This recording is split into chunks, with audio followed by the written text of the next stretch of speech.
Soy Akane de Ramón González y estás escuchando C de Crimen.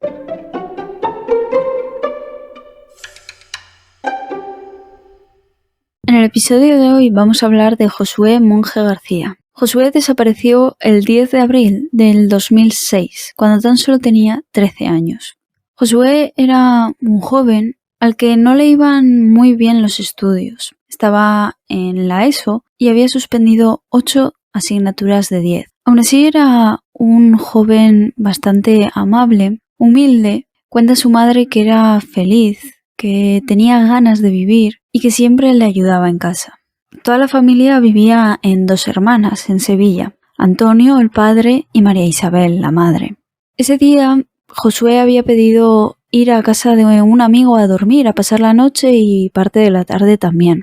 Sus padres le dijeron que sí, que total estaba a escasos 300 metros, que fuera sin problema. Y Josué salió con la esperanza de llegar a casa de su amigo y pasar una tarde y noche increíble. Sin embargo, nunca llegó a llegar. Josué salió de casa con 30 euros, una mochila y una bicicleta, que nunca aparecieron. Poco más se sabe de la desaparición de Josué, pero todo se entiende mejor mirando un poco el contexto en el que llegó a vivir, tanto él como su familia. Josué, como ya he contado, era un joven alegre, humilde, pero pese a todo ello no había pasado una vida nada fácil. Al menos eso cuenta María Isabel, pues dice que fue víctima de maltrato tanto psicológico como físico por parte de Antonio, algo que le llevó en el 2004 a pedir ayuda y asesoramiento en el Instituto de la Mujer. Tras varios años, es decir, en el 2006, un mes antes de la desaparición de Josué, en marzo,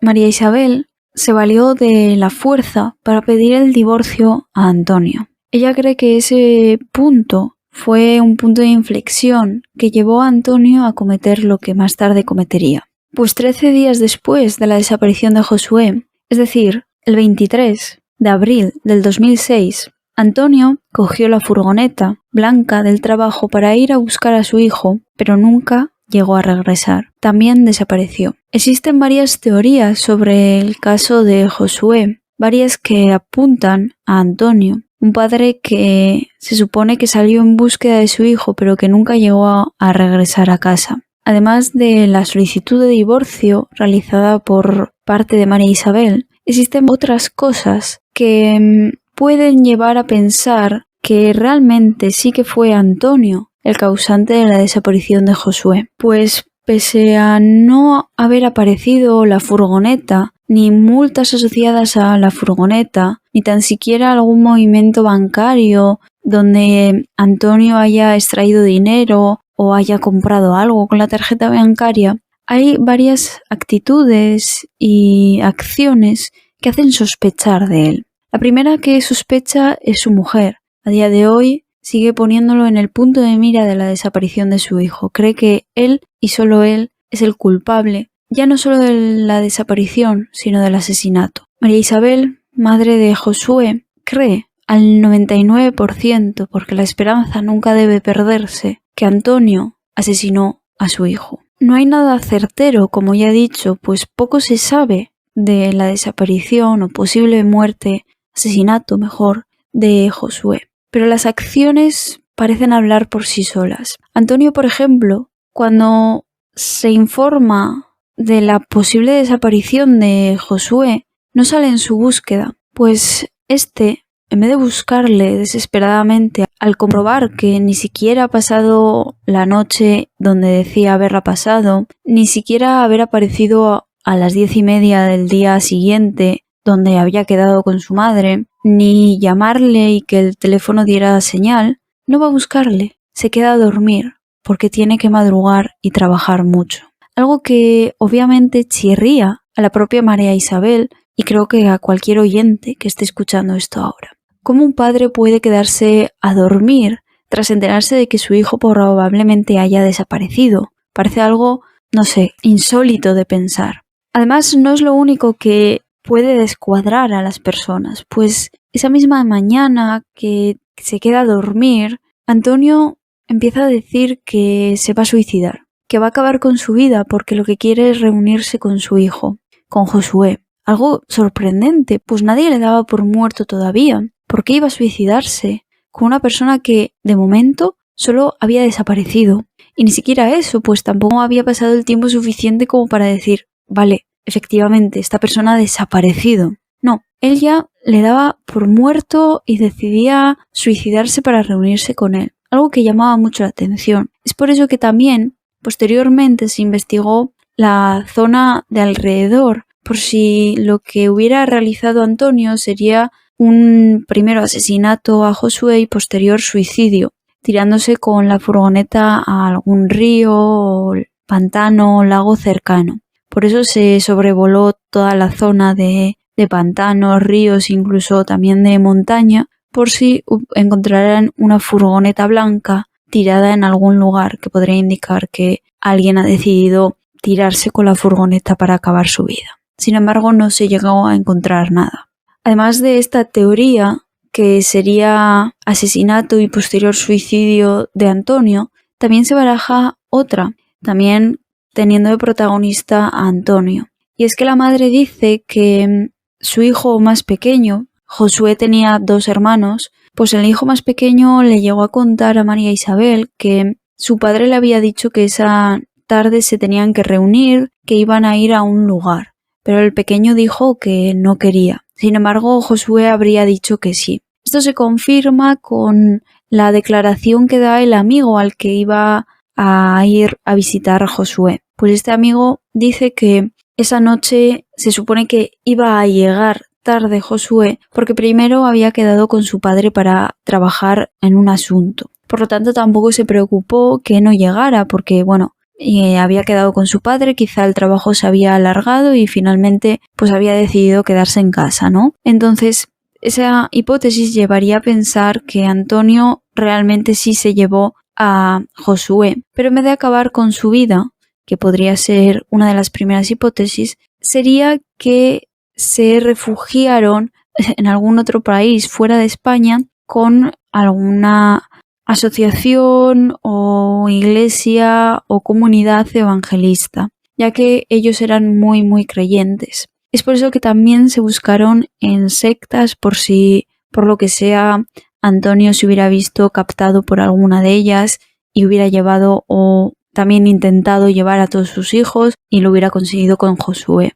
En las sectas no se encontraron nada. También se investigaron las salidas tanto por ferry como por otros medios, tanto de la furgoneta como de Josué y Antonio, y tampoco se encontró nada. Por lo tanto, al final, la investigación dio a callejones sin salida. Sí se pensaba, y se sigue pensando, la hipótesis principal es que Antonio es el responsable de la desaparición y posible asesinato de Josué, pero no hay nada que lleve a encontrar a Antonio. Por lo tanto, es prácticamente imposible saber qué sucedió realmente. También mencionar que 1 año y 2 meses después de la desaparición de Josué, se avistó supuestamente a Josué en Málaga. Sin embargo, esto no fue real. Había efectivamente un adolescente que decía ser el propio Josué, que quizá no se parecía tanto porque en ese 1 año y 2 meses había sido raptado y había cambiado físicamente, pero la realidad es que esa persona era un adolescente, sí, pero que se había escapado de un centro de menores de Málaga. Por lo tanto, se descartó. Incluso María Isabel, en cuanto entró a la habitación del hospital a ver o a identificar a su hijo, rápidamente dijo que ese no era su Josué, que era otra persona. Entonces, aparte de ese trauma innecesario que se creó en Isabel al pensar que había por fin encontrado a su hijo con vida, pues fue algo que tampoco funcionó a ese adolescente para salir del centro de menores, ya que fue vuelto a ingresar en el centro. Me gustaría daros algún dato más sobre la desaparición de Josué, pero lo último que tengo que decir es que en un principio incluso se llegó a pensar que esto fuera una fuga voluntaria, ya que, como he dicho, Josué no era muy buen estudiante, había suspendido 8 de 10 asignaturas y quizá por el miedo a la reacción de su padre, de su madre o de lo que fuera,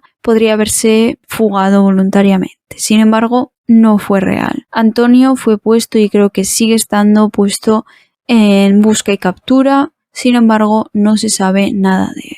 Os dejo con unas imágenes de Antonio y de Josué, tanto en el momento de su desaparición como sería ahora un poco más mayor, ya que Josué ahora tendría 30 años, mientras que Antonio tendría 61.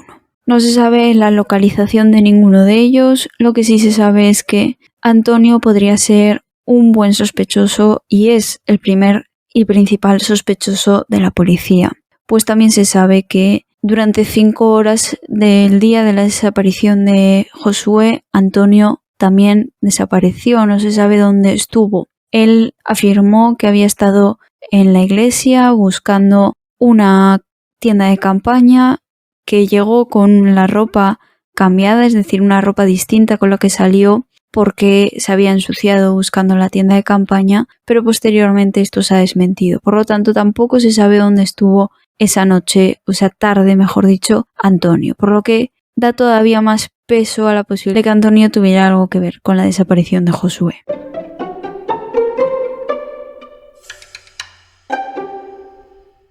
Y hasta aquí este episodio. Es un episodio triste porque no tiene mucho donde tirar, no hay un hilo que se pueda seguir como quizá en otros casos de desaparición.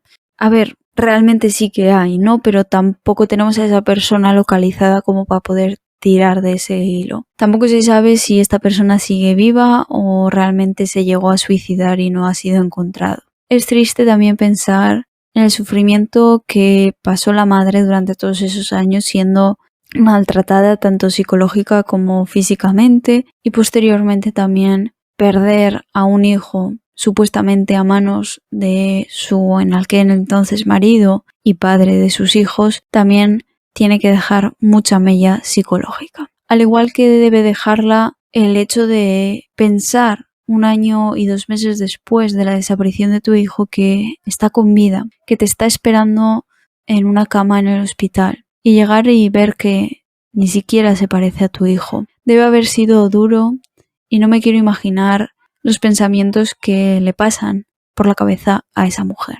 No quiero despedir este episodio sin recoger una solicitud de María Isabel realizada en distintas entrevistas. Y es que se necesitan más recursos humanos, más atención a las víctimas y un trato igualatorio ante todos los casos. Hago mías sus palabras y como criminóloga creo que es necesario eso que pide. Creo que es necesario tener un trato cercano y continuo con las víctimas, porque aunque María Isabel no sea una víctima directa, no es la persona que ha desaparecido, es una víctima indirecta, una víctima secundaria, una víctima que al final lo es porque ha desaparecido su hijo, posiblemente, según ella cree, ha fallecido a manos de quien era su padre. No solo ha perdido a un hijo, sino que ha perdido a un marido que es culpable, o se supone que es culpable del asesinato del hijo. Por lo tanto, es complicado no recibir ese apoyo desde la policía, esa información sobre qué está sucediendo actualmente con mi caso. Oía antes de realizar este episodio una entrevista de ella durante el confinamiento que decía que hacía 7 meses que había hablado con la policía y que no había recibido una llamada de vuelta, que hacía 7 meses que no sabía nada del caso de su hijo, que cada vez que recibía información era porque ella se trasladaba o bien a la comisaría o realizaba una llamada. Es muy triste que eso sea así, que las propias víctimas sean quienes se movilizan para recibir una mísera información que posiblemente no sea la información que quieran oír, pero que es la que necesitan saber.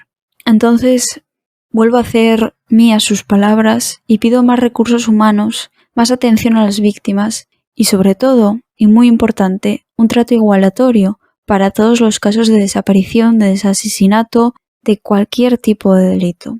Una atención que debería ser íntegra para todas las víctimas de cualquier delito. Es necesario estar informado. Y no solo eso, sino que es un derecho como víctima del delito, recogido en el estatuto del mismo nombre, el estatuto de la víctima del delito. Por lo tanto, hagamos cumplir ese derecho, pongamos los recursos humanos necesarios para que todas las víctimas estén informadas, todas las víctimas que lo quieran, estén informadas de lo que está sucediendo, no a diario, pero cada vez, pues podría ser mensual, cada 2 meses, cada un tiempo que no sea excesivo, sino que sea el que las propias víctimas quizá te pidan. Entonces creo que es importante eso, mantener informadas a las víctimas, ya no solo porque es algo humano y necesario, sino porque es un derecho que les pertenece y del que no pueden ser negadas. Al igual, el trato igualatorio entre casos. No podemos distribuir más recursos a un caso porque la víctima sea famosa o tenga unos padres que de la alta sociedad o familiares de la alta sociedad o estatus económico más alto. Por lo tanto, un trato igual es una persona que ha desaparecido, que ha sido asesinada, que ha sido robada. Démosle el mismo tiempo y recursos a cada caso. Y ya sin más explicación y ofreciendo a los criminólogos en esta tarea de recursos humanos que presten atención a las víctimas, pues me despido. Un caso un poco más corto, pero que me parecía interesante, sobre todo por la reflexión a la que llega María Isabel. Mucho ánimo desde aquí. Espero que, si no se puede llegar a resolver, que quizá Antonio vuelva a aparecer y que nos dé alguna pista que nos lleve al final a encontrar a Josué. Y quedo abierta a comentarios o sugerencias de casos que tengáis. Y sin más me despido. Muchas gracias por escucharme y hasta pronto.